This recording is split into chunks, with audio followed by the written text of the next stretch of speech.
You say goodbye, and I say hello, hello, hello. Ding, ding, ding.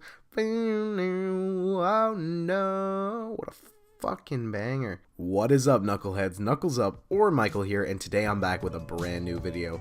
In this one, I'm coming at you guys with another highly requested, highly anticipated game theory essay. Now, I know the bulk of my subs are aching for this content, so I'm here to oblige. Now, before I go, I want to say three quick things. First of all, thank you so much for all subscribers. Anyone who subbed to me, I appreciate you very much. As I'm recording this video, I'm at around 850 subs, which is an absolutely huge number for me. You guys rock. Second, my upload schedule from now on is going to be a bit different. I know I said in the discussion forum of my videos, it's probably going to be around 3 videos a week.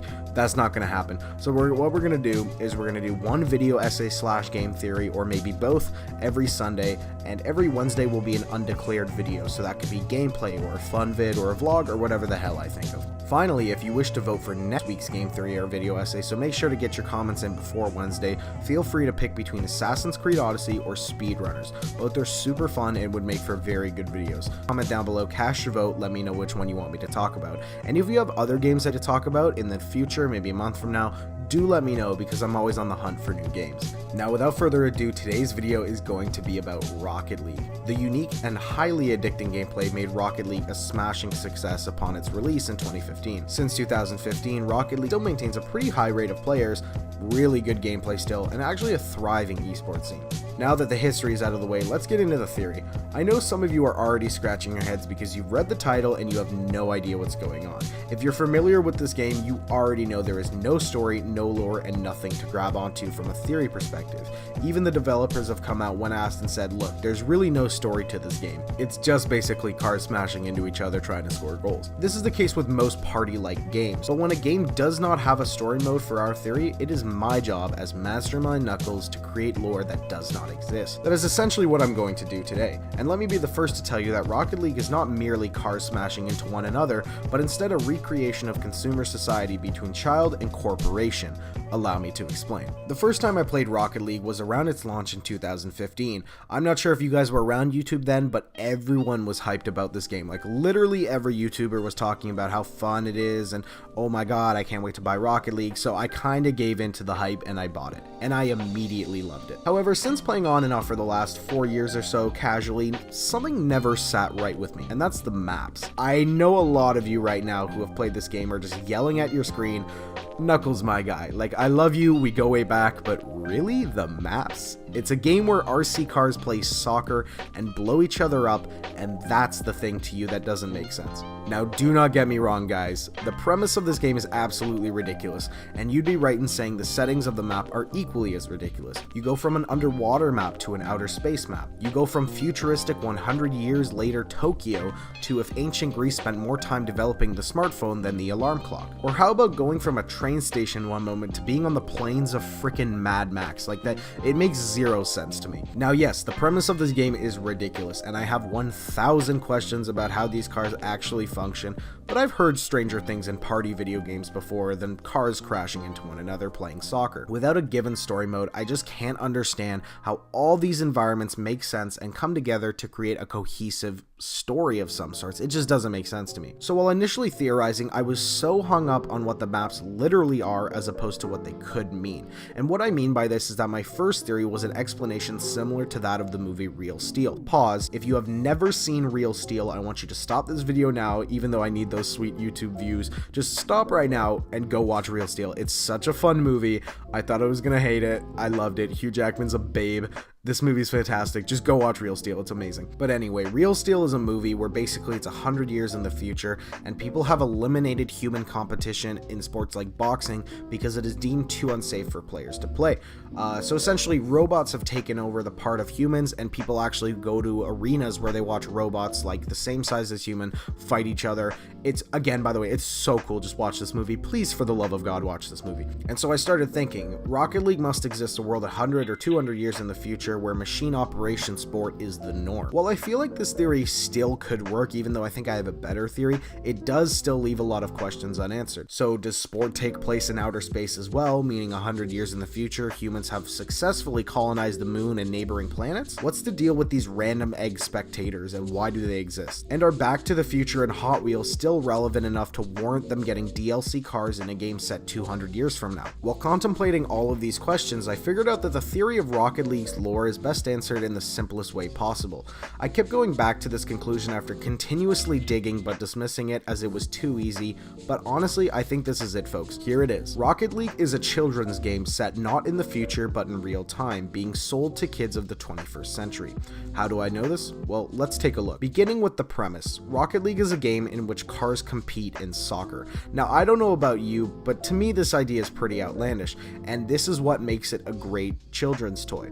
Kids' toys do not have to make any sense whatsoever. As long as the marketing and colors are right, you can basically sell anything to a child. I can easily imagine small kids picking up RC cars, which by the way are meant for kids, and smashing them at each other in a brand new Hasbro hit, Rocket League. What helps give this theory a little more glue is the use of DLC cars in Rocket League. In the history of the game, we have seen a number of joint ventures. If you're unfamiliar with the term, a joint venture describes two businesses teaming up to create somewhat of a Frankenstein between their products or services, which could last for a brief time or be permanent. The best video game example I can think of late is when Epic Games partnered with Marvel to put Thanos in Fortnite for a limited time. Typically, joint ventures are used to bind together consumer bases that wouldn't typically operate with one another to increase users for both companies. So in the case of our theory, the company behind Rocket League would team up with brands like Hot Wheels and Batman and Back to the Future to get more kids to buy their products. This would also explain why there are hockey and basketball modes in the game. The companies selling the toy perhaps made different versions of the original games to satisfy regions where hockey and basketball are more prominent, like Canada and the United States. Now let's talk stages. Earlier I said that these soccer maps do not make sense, that a global league like this, if real, would be strange considering there isn't a ton of global competition with the exception of the Olympics and the World Cup. Maybe the world will be different in the future, but as of now, leagues everywhere kind of stick nationally and not globally. The explanation for why Rocket League has these various settings is simple. The fields that are being played on are basically the same size as a Beyblade battle arena that you can buy at Walmart. Simply put, the soccer fields are given preset decals that give them different settings, so if a child using the toy wishes to play with it underwater or in outer space or in a train station, they can do so. This would also explain why you can buy maps from Tokyo, Greece, or England. The company behind manufacturing of the toy would be selling products around the world, considering soccer as a global sport, giving kids around the world the opportunity to choose the city or place that best suits or represents them. For example, a kid buying the toy in Tokyo might choose the Tokyo decal, while a kid in England might choose the England decal. Now, this is my favorite reason for why I believe Rocket League is no more than a simple children's toy. I believe the game is played from the perspective of a child manipulating his or her car in real time. This would explain a number of things, and for starters, this is the reason why the game is played from a third-person perspective, implying that an external being is operating the car on the field. Additionally, as mentioned earlier, RC cars are literally kids' toys. Speaking now of the game physics, I do not see a tangible way these cars can jump, do flips, stick to walls, bounce off walls, and use rocket boost panels, but instead of seeing the cars as autonomous beings, imagine the car being held by the hand of the child. And there's this beautiful thing called imagination that kids possess, and they have a ton of it, and this would explain why the physics of the game could potentially make sense despite having no real connection to reality. Now, if we look at the map fields, earlier I mentioned how these arenas would mimic the size and shape of a Beyblade battle arena. They would likely emulate the same art style, which is perhaps 2D images printed onto the plastic battleground. Yet again, I believe that the imagination of the child playing is responsible for imagining the soccer field beyond just a plastic shell of a city or a forest. Instead of having a soccer field flat on the plastic shell, a kid imagines it springing to life. The child perspective would also explain the stupidity of car toppers, little ornaments players can place on their car. I can easily picture a child picking up a crown or gun or a hat from a different toy nearby, grabbing their Rocket League car, gluing it on, and boom, there you have it, car toppers. Moreover, the child perspective would also explain teams in solo mode. While there is no story for Rocket League, you can play offline seasons against computers where you choose a team, colors, and you start playing in a mock season. As my first theory was a future setting in which robots controlled competition, I initially saw the offline season as legit teams that would represent geographical locations across the world. However, the more I thought about it, the clearer it became that instead this was the work of multiple children, multiple friends,